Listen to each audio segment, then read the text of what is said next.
د لوی او مهربانه خدای په سپېڅلي نامه درنو لیدونکو سلام. د نن ورځ خبرونو ته ښه راغلاست. نن یکشنبه د 1403 کال د چونګاش 11مه نیټه ده چې د 2024 زیږدیز کال د جولای له 21 نیټې سره برابره ده. په پیل کې هم د مهمو خبرونو سرټکي. د بدخشان په دریو ولسوالیو کې د ډیورند فرضي کرښې او د هیواد د رسمي سرحدونو څیړل. په کابل کې د یو لوړ مراسمو په ترڅ کې د کانکور د ازموینې د پایلو اعلان او په فلسطین او یمن کې د اسرائیلو د بریدونو دوام. زه صادق فروتانی هم دا هم بشپړ خبرونه. د بدخشان ولایت په دریو ولسوالیو کې د ډیورند فرضي کرښې او رسمي سرحدونو څیړنه او بررسي شوې. د سرحدونو قومونو او قبایلو چارو وزارت د سرحدي بررسیو رئیس انجینر غلام صدیق سباون په مشرۍ یو پلاوی د بدخشان ولایت د دریو ولسوالیو یعنی واخان، زیبک او کران منجان په مربوطاتو کې د ډیورند فرضي کرښې او رسمي سرحدونو څیړنه او بررسي کړې. یاد پلاوی د دې سیمو په اړه له کتنې، مطالعې او پلټنې وروسته د ډیورند فرضي کرښې او سرحدي پولو د خوندیتوب ډاډ ورکړی او ویلي دي چې ډیر ژر به د شغنان او اشکاشم ولسوالیو سرحدي بررسي ترسره سي.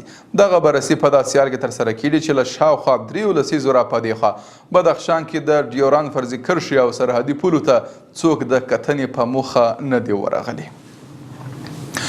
د ریاست الوزرا سیاسي مرستیال د لالپورې ولسوالۍ له یو شمېر قومي مشرانو او دیني علماو سره لیدلي.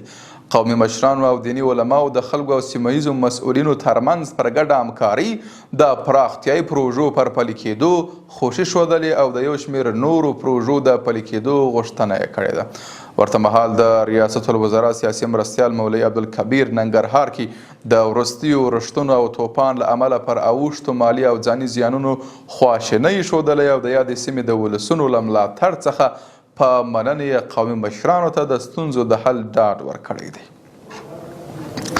په یو بل خبر کې د ریاست الوزرا اداري مرستیال مولوي عبدالسلام حنفي د کانکور ازموینې د پایلو د اعلان مراسمو کې ویلي چې د هیواد آبادی او پرمختګ لپاره مسلکي او مجربو ځوانانو ته اړتیا ده. ښاغلي حنفي زیاته کړې چې ازموینه د پټو استعدادونو او وړتیاو د ښکاره کولو لپاره یو مهم پړاو دی. همداراز د لوړو زده کړو وزیر شیخ ندى محمد ندیم ویلي چې سږ کال د تیر کال په پرتله د بریالیو کسانو شمیر زیات دی. شیخ ندى محمد ندیم نوو بریالي سوو زده کړیالانو ته په پوهنتونونو کې د هر ډول اسانتیاو برابرولو ډاډ هم ورکړی دی. او په پای کې یو نړیوالې رسنۍ د غزې د روغتیایي سرچینو له قوله ویلي چې تیره ورځ صهیونیستي یرغلګرو مرکزي غزه کې د نصیرات کډوالو پر پنډغالي 3 جلا بریدونه کړي چې د 3 ماشومان او یوې میرمنې په ګډون پکې 14 تنه شهیدان سوي. د غزې روغتیا وزارت د تازه شمیرو له مخې پر غزې د اسرائیلو یرغلګرو د بریدونو له پیل راهیسې تر دې دمه 18,919 فلسطینیان شهیدان او 19,622 نور ټپیان سوي دي. همداراز د راپورونو پر اساس د یمن په حدیده بندر د اسرائیلو په هوایي بریدونو کې هم پرون 12 تنه شهیدان سوي او 80 هم ټپیان دي. یمني رسنیو ویلي چې دغه برید کې د برېښنا او تیلو زیرمې په نښه سوي دي. قدرمنو لیدونکو له ملتیا مننه. تاسو کولی شئ د اروج څیړنیزې او خپرندوی ادارې بېلابېلې خپرونې د دې ادارې د سوشل میډیا له طریقه وګورئ. تر بیا ښه وخت او ښې چارې.